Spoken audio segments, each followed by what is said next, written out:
Bismillah ar-Rahman ar-Rahim, alhamdulillah, alhamdulillah, salatu salam ala rasulullah wa sahbihi wasallam. Assalamu alaikum wa rahmatullahi wa barakatuh. So the bulk of today's juz is reflecting on Surah An-Nisa. And Surah An-Nisa is literally named the women, the chapter after the women. And this surah was revealed shortly after Surah Al-Imran, actually. And it continues a theme of unity. It continues a theme of justice. And there's also a political and theological lessons that are derived in this surah as well.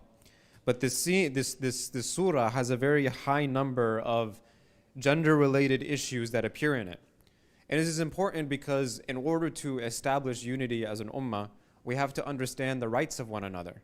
Because the human being has desires, the human being enjoys power, the human being likes to, engage in the human being is also weak. The human being is one that rushes. So because of that, we need revelation. We need a guide to direct us towards morality so that we can establish justice with one another. Justice requires awareness. Justice requires a conscious effort. It doesn't just happen on its own. So the revelation comes to teach us about what it looks like to have a just relationship between one another. And so one of these surahs that establishes a lot of gender-related issues to build justice and build unity is this surah, Surah An-Nisa. And so due to the high number of men who are martyred in Uhud and other battles, there's also a variety of issues that arose related to widows, related to orphans, related to inheritance. And so all these issues are being addressed in this surah. And the surah begins by saying, Ya ayyuhan nas, ittaqu rabbakum alladhi khalaqakum min nafsin wahida, wa khalaqa minha zawjaha, wa batha minhuma rijalan kathira wa nisa'a, wattaqu Allah alladhi tasa'aluna bihi wal arham, inna Allah kana alaykum raqiba. It's a gentle reminder that humanity originated from a single couple, Adam and Hawa alayhim salam. And so due to our common ancestry, we have to maintain this tie of kinship. And so the spirit of brotherhood and sisterhood and community, it runs through this surah. And this verse is also a reminder that although men and women are equal in terms of spirituality and potential for salvation and potential for elevation in the eyes of Allah subhanahu wa ta'ala, Allah created men and women to play different roles in society. And so this is another theme that runs throughout the surah, that there is a dual roles of men and women which are meant to complement each other in order for society to function smoothly. The idea of the opposite genders competing with one another is foreign to our religion. We complement one another. And so it's important for us to be introspective and consider what has gone wrong, that there is a hesitancy for us to step into those roles. How have we maybe potentially failed to give those roles equal weight and honor and respectability? How have we possibly failed to give these equal roles a beautiful opportunity for everybody to know that this is salvation from Allah subhanahu wa ta'ala? So just like the earth requires the sun and the moon to function, to be nourished, it depends on the sun and the moon for its nourishment.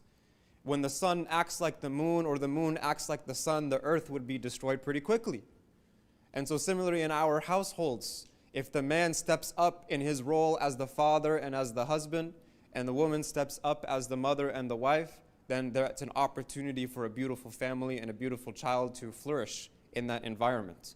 And so maybe it's our failure as men specifically to view leadership as privilege that we can use to enact injustice rather than a responsibility that carries a very heavy burden on the Day of Judgment that Allah subhanahu wa ta'ala will ask us about. And we can only be just if we fear Him and we have taqwa in Allah subhanahu wa ta'ala. And so Surah An-Nisa also continues the theme of defining what this ummah is. The previous two juz, they refer to this ummah as a balanced ummah and then the best of ummah. Ummatan wasata and kuntum khayru ummatin ukhrijat linnas. But in this juz we are told, فَكَيْفَ إِذَا جِئْنَا مِنْ كُلِّ أُمَّةٍ بِشَهِيدٍ وَجِئْنَا بِكَ عَلَى هَؤُلَاءِ شَهِيدًا. That how will it be when we bring a witness from every faith community and bring you, O Prophet, as a witness against yours? So our ummah is a witness over other ummahs, and the Prophet ﷺ is a witness over us. And another beautiful theme that flows through this surah is the theme of ease. And this surah is very heavy when it comes to legal matters. And it may feel overwhelming to someone who may be reading it because of all the laws. And so Allah subhanahu wa ta'ala assures us that He revealed these laws to make life easier for us, so that we understand that human beings are weak. Allahu yuridu ay yatuba alaykum wa yuridu alladhina yattabi'una ash-shahawat ay an tamilu maylan 'azima. That we turn to Allah subhanahu wa ta'ala in grace, but those who follow their desires wish to see you deviate entirely from Allah subhanahu wa ta'ala. يريد الله أن يخفف عنكم وخلق الإنسان ضعيفا. That Allah subhanahu wa ta'ala says in this surah that is filled with laws because we might feel overburdened by them. That Allah subhanahu wa ta'ala actually wants to lighten your burdens, so that humankind is created weak. And another important lesson that is emphasized in this surah is the importance of obeying the Messenger sallallahu alaihi wasallam, which is a continuation of the lessons from the Battle of Uhud. One of the main reasons of the defeat of Uhud was primarily due to the archers who disobeyed the command of the Prophet Muhammad sallallahu alaihi wasallam. But radiyallahu anhum ajma'in, because the Quran also forgives them, so we have nothing but love for them and nothing but respect to say about them. And so it's because of this, the importance of obeying the Messenger is actually repeated throughout Surah Al-Imran and Surah An-Nisa, and it includes a very powerful command that Allah subhanahu wa ta'ala mentions, that when two people have a dispute with one another, they need to refer it to Rasulullah sallallahu alaihi wasallam. And then whatever they decide, whatever the Prophet Muhammad decides in that matter, both of them need to resist within themselves their ego, and they have to submit to the decision wholeheartedly. Now, this is a very powerful verse, but the verse is talking about the Prophet Muhammad mediating between two parties. But what about our situation when we don't have him in our midst? Well, the way that we can apply this today is that when we are reading about the Prophet Muhammad or the Shaykh is up on the minbar talking about Rasulullah or certain laws that he brought or certain things, and we may not feel comfortable with it right away. We may not think about it as, oh, I agree with this right away. But how do we put that aside in order to follow and obey Allah and His Messenger, knowing that they know best and we will submit to them wholeheartedly? Now, the theme of unity also continues as we discussed, and the various social issues in the surah show us that there is an importance of justice as a central tenet of unity. That without justice, it is difficult to maintain peace. Not just justice in a mass scale of our societies, but also justice in the sense of our families, justice in the sense of the people that are in our care, justice of the animals that are in our care, the plants that are in our care, whatever is in our care, we want to be just towards everything.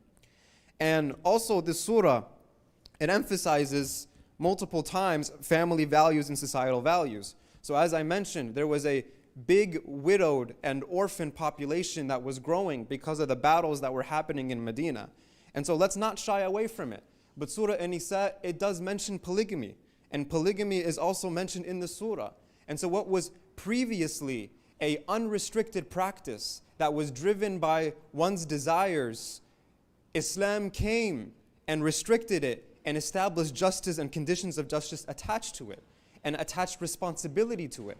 So now it's not conditions of desire or not driven by desire, but it's motivated by responsibility and justice.